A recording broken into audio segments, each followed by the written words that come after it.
নমস্কার। আমরা জানি সঙ্গীতের উপরে কোনো বিদ্যা নাই। আজ আমি যে ভিডিওটি প্রকাশ করব সেটা সঙ্গীত শিক্ষামূলক ভিডিও প্রথম পর্ব।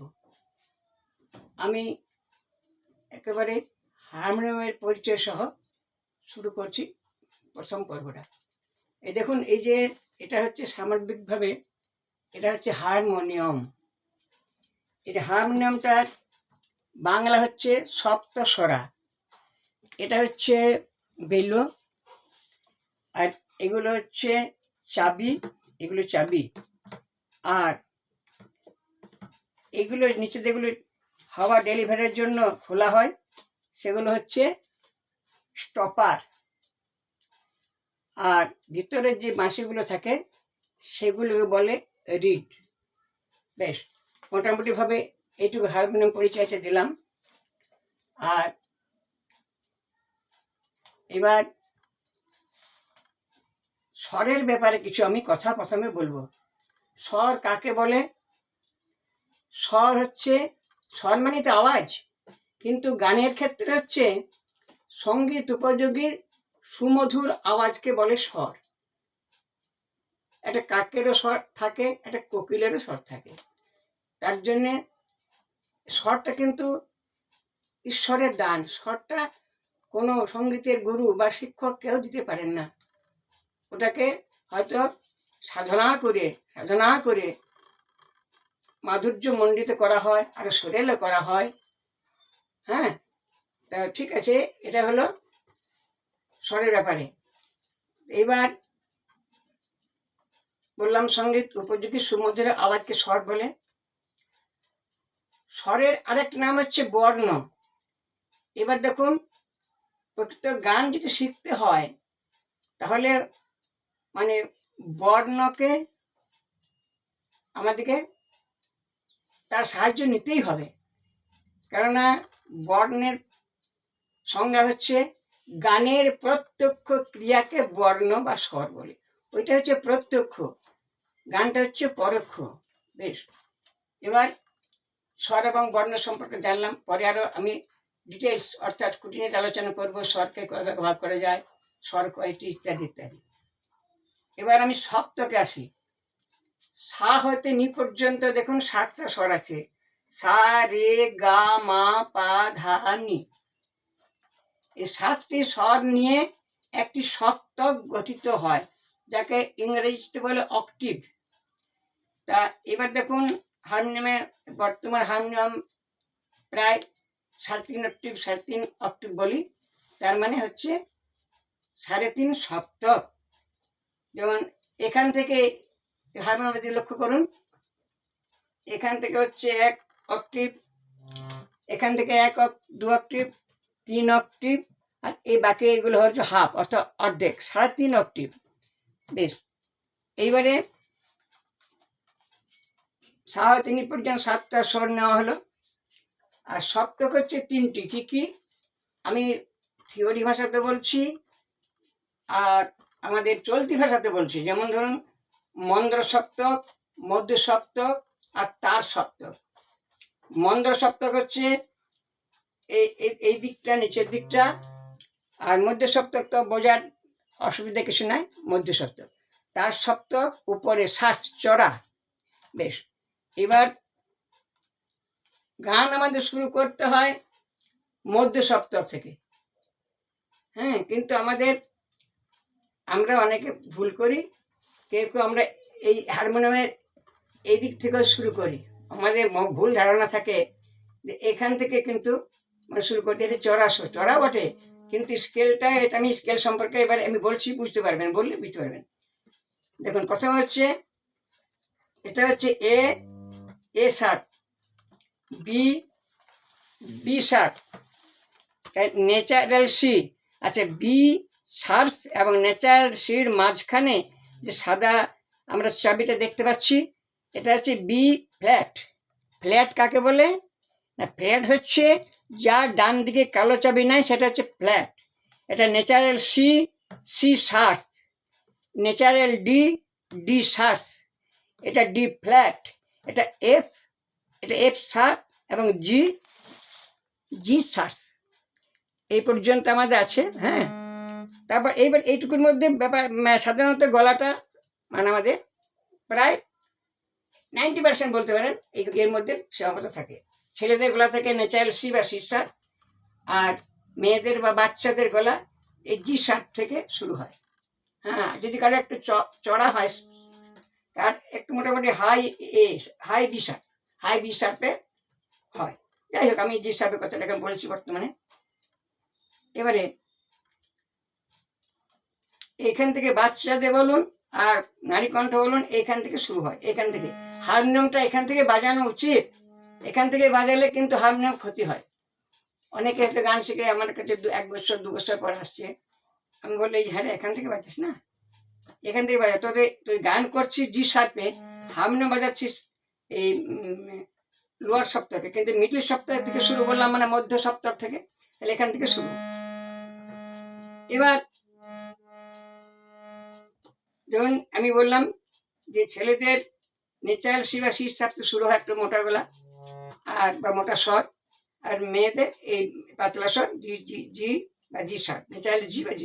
আর হারমোনিয়াম সাধনার আগে হারমোনিয়ামের চাবিতে কেউ কোনোদিন কোনো কিছু লিখবেন না, তাহলে ক্ষতি হয়।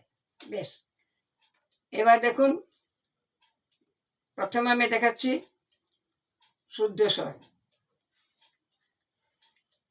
এবার হ্যাঁ, একটা কথা বলি যে সরু মোটা বা পাতলা বা মোটা গলা কেন হয়?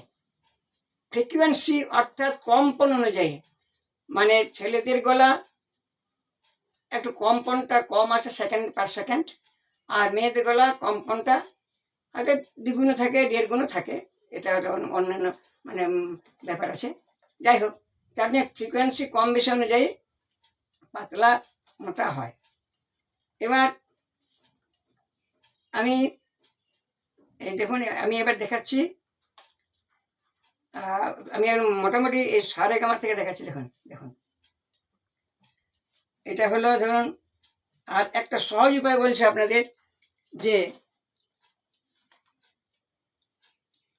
সি বা জি শার্প ছাড়াও যে কোনো স্কেল হোক না কেন, কোনো কোনো চাবিতে ধরুন সাদা কালো বললাম, কিন্তু সাদা কালো থাকে না, প্রিন্টেডও থাকে। হ্যাঁ, আর কালো চাবিগুলো একটু কালারিংও থাকে। মোটামুটি এখন আমি সাদা কালো নিয়ে আপনাদের মানে জানাচ্ছি আমি কোন কোন চাবিতে শুদ্ধ স্বর সাধন করতে হয়, আমি পরিষ্কার করে বলে দিচ্ছি, বা আপনারা লিখে নিতে পারেন। সাদা কালো চাবিগুলো প্রথম থেকে 1 2 করে, সাদা কালো দুটো চাবি কিন্তু গুনবেন। যেমন দেখুন আমি দেখাচ্ছি, 1 2 3 4 5 6 7 8 9 10 11 12 13 14 15 16 17 18 19 20। আরেকবার দেখাচ্ছি, 1 2 3 4 5 6 7 8 9 10 11 12 13 14 15 16 17 18 19 20। এই তো, নিশ্চয় অসুবিধা হচ্ছে না। আর এইগুলোকে আমাদের মোটামুটি সাধারণভাবে বোঝাবার সুবিধার জন্য এগুলোকে আপনারা পূর্ণ ধরুন, আর কালোগুলোকে হাফ ধরুন। তার মানে এটা 1, এটা 1.5, এটা 2, এটা হচ্ছে 2.5, এটা হচ্ছে 3, এটা হচ্ছে 4, এটা 4.5, এটা হচ্ছে 5, এটা 5.5, এটা 6, এটা 6.5, এটা হচ্ছে 7, এটা 8, এটা 8.5, এটা হচ্ছে 9, এটা 9.5, এটা হচ্ছে 10, 11, 11.5, 12, 12.5। তাহলে এবার দেখুন, আমি জি শার্প কিন্তু দেখাচ্ছি, জি শার্পটাই। এইবার মানে যেহেতু বাচ্চাদের আমি শুরু করার কথা বলছি, বাচ্চাদের ক্ষেত্রে প্রথম। আচ্ছা, আর শিশার্ভে ছেলেরা করতে পারেন, ওটা কি ফর্মাল হবে। আমি যে আপনাদের সারেগামাটা যে কডে লিখে দিচ্ছি বা যেভাবে আমি লিখে দিচ্ছি নাম্বারিং করে, কারোর অসুবিধা হবে না। দেখুন, তাহলে এবার ধরুন এইটা আমি, এটা তাহলে এই এই 1 2 3 4 5 6 7 8 9 10 11 12 12.5 পর্দাটাকে সা ধরলাম, ডি সার। এবারে সাটাকে আমি এক ধরছি, এক ধরে কিভাবে আপনারা সারেগামা শুদ্ধ স্বর কিভাবে সাধনা করবেন সেটা আমি বলে দিচ্ছি। এখন প্রথমে সা লিখুন, সায়ের মাথাতে 1 নম্বর লিখুন, রে লিখুন শুদ্ধ রে, রের মাথাতে লিখুন 3 নম্বর, গা হচ্ছে 5 নম্বর, মা হচ্ছে 6 নম্বর, পা হচ্ছে 8 নম্বর, ধা হচ্ছে 10 নম্বর, নি হচ্ছে 12 নম্বর, আর সা হচ্ছে 13 নম্বর। এটা জি সার্পের কথা, বাচ্চাদের ক্ষেত্রে বারবার বলছে আমি, কিন্তু পুরুষ কণ্ঠ তারা কিন্তু এটা সা করবেন না। হ্যাঁ, এবার এই নম্বর অনুযায়ী আবার ঠিক ওটার বিপরীত ঘুরে এলো। বেশ, এবারে আপনাদের বলছি, এবার দেখুন এইখানে করলেন। এবার স্বরকে কয় ভাগে ভাগ করা যায়? স্বরকে হচ্ছে 2 ভাগে ভাগ করা যায়, একটা সচল স্বর, একটা অচল স্বর। বা সচল স্বরকে এবার মানে মোটামুটি সচল স্বরকে 2 ভাগে ভাগ করা যায়, কোমল এবং তীব্র। অচল স্বর সা এবং পা, আর রে গা ধা নি মা, 4টি কোমল, 1টি তীব্র, মোট স্বর হচ্ছে 12টি। এবার আমি এখান থেকে বাজানো কেন নিষেধ করছি, কি ক্ষতি হয়? পাতলাতে এই জি সার্পে যদি কারো গলা থাকে, সে যদি এস সার্পে বাজায়, তাহলে ওর 1-2 শ্রুতি কিন্তু অভাব হলে বুঝতে পারে না। কিন্তু গুরু যখন থাকবেন, মাস্টারমশাই থাকবেন, উনি বলে দেবেন। কিন্তু যখন ঘরে সাধনা করবে তখন তার কিন্তু এইভাবে সাধনা করতে করতে যদি স্বরের মধ্যে মাধুর্য থাকে, শ্রুতি থাকে, তার শ্রুতিও কিন্তু নষ্ট হয়ে যাবে। হ্যাঁ, কেমন? আর শ্রুতির ব্যাপারটা অনেক মানে ক্রিটিক্যাল ডিটেলস আছে, তো তাই মোটামুটি আমি বলছি সঙ্গীত জগতে মানে একটু বলে রাখি সামান্য কথা। চতুশ্চৈব সরজ মধ্যম পঞ্চম দে দে গান্ধার নিষাদ ক্রিস্ত ঋষভ ধৈবত।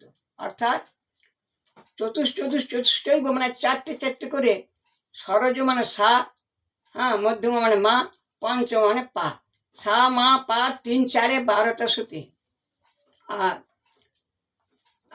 চতুশ্চৈব সরজ মধ্যম পঞ্চম দে দে গান্ধারে নিষাদ, 2টি করে, 4টি গা এবং নি, তাহলে 12 আর 4 16, আর 30 ঋষভ ধৈবত, রে 3টে, ধায়ের 3টে, অর্থাৎ 6টা।